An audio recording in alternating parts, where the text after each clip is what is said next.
రాష్ట్ర ప్రజలకు ఎన్నికల సందర్భంగా 100 రోజుల్లో 6 గ్యారంటీలు 13 హామీలు అమలు చేస్తామని బాండ్ పేపర్ల మీద నోటరైజ్డ్ డాక్యుమెంట్లు చేసి ఇంటింటికి పంచి అధికారంలోకి వచ్చిన కాంగ్రెస్ తన మాట నిలుపుకోలేకపోయింది.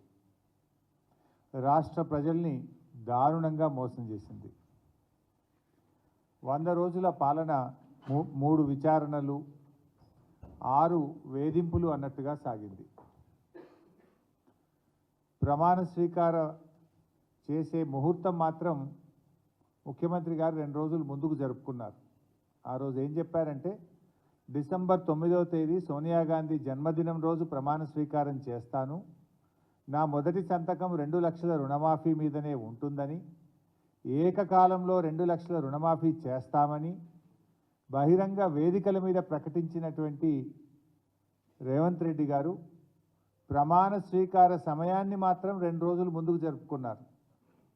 హామీలు అమలు చేయమంటే మాత్రం అది వెనక్కు జరుపుతూ ఉన్నారు. కుర్చీనెక్కడంలో గద్దెనెక్కడంలో మాత్రం 2 రోజులు ముందుకు జరుపుకున్నారు. ప్రజలకిచ్చిన హామీలు అమలు చేయమంటే మాత్రం దాటవేస్తున్నారు. వారు అనేక విషయాలు చెప్పారు. గ్యారంటీలకు మొదటి క్యాబినెట్లోనే చట్టబద్ధత చేస్తామని చెప్పి మాట తప్పింది కాంగ్రెస్ పార్టీ. ప్రతిరోజు ముఖ్యమంత్రి గారి కార్యాలయంలో ప్రజా దర్బార్ అన్నారు, చేయించారు. పూటకో మాటతో ప్రజల్ని మభ్యపెడుతున్నారు. ప్రగతి భవన్ను కూలుస్తాం, నాలెడ్జ్ సెంటర్ను ఏర్పాటు చేస్తామన్నారు, విలాసవంతమైన సౌకర్యాలు అన్నారు. కానీ ఈరోజు చూస్తే ఉప ముఖ్యమంత్రి గారే అందులో ఉంటున్నారు. అసెంబ్లీను సందర్శించిన ముఖ్యమంత్రి గారు అసెంబ్లీ స్వరూపాన్నే మార్చేస్తాం 3 నెలల్లో అన్నారు. తట్టెడు మట్టి కూడా తవ్విన పరిస్థితి లేదు. రైతు భరోసా ఇస్తున్నామని అంతర్జాతీయ వేదికలపై గొప్పలు చెప్పుకున్నారు.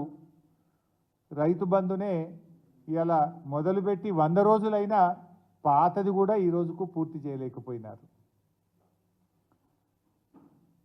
పాలనలోకి రాగానే రైతు రుణమాఫీ అన్నారు, దానిపైన అతి గతి లేదు, ఒక్క అడుగు కూడా ముందుకు పడ్డ పరిస్థితి లేదు. ఆసరా పెన్షన్లు పెంచుతామన్నారు, ఉన్న పెన్షన్లే సరిగా ఇవ్వడం లేదు. కేసీఆర్ గారు తెలంగాణ పరువు పెంచే ప్రయత్నం చేస్తే రేవంత్ రెడ్డి గారు మాత్రం కరువు పెంచడంలో పోటీ పడుతున్నారు. దేశమంతా కరువు ఉందనే చేతగాని మాటలు చెప్తూ రైతుల నోట్లో మట్టి కొడతా ఉన్నారు. కేసీఆర్ గారి హయాంలో పచ్చటి పంట పొలాలు కనిపిస్తే 10 ఏళ్ల తర్వాత రైతులు తమ పంట పొలాలలో మంటలు పెట్టుకునే పరిస్థితులు ఈ రాష్ట్రంలో కనబడతా ఉన్నాయి. కేసీఆర్ గారు వ్యవసాయాన్ని శిఖరాగ్రంలో నిలబెట్టే రేవంత్ రెడ్డి గారు శిథిలావస్థలోకి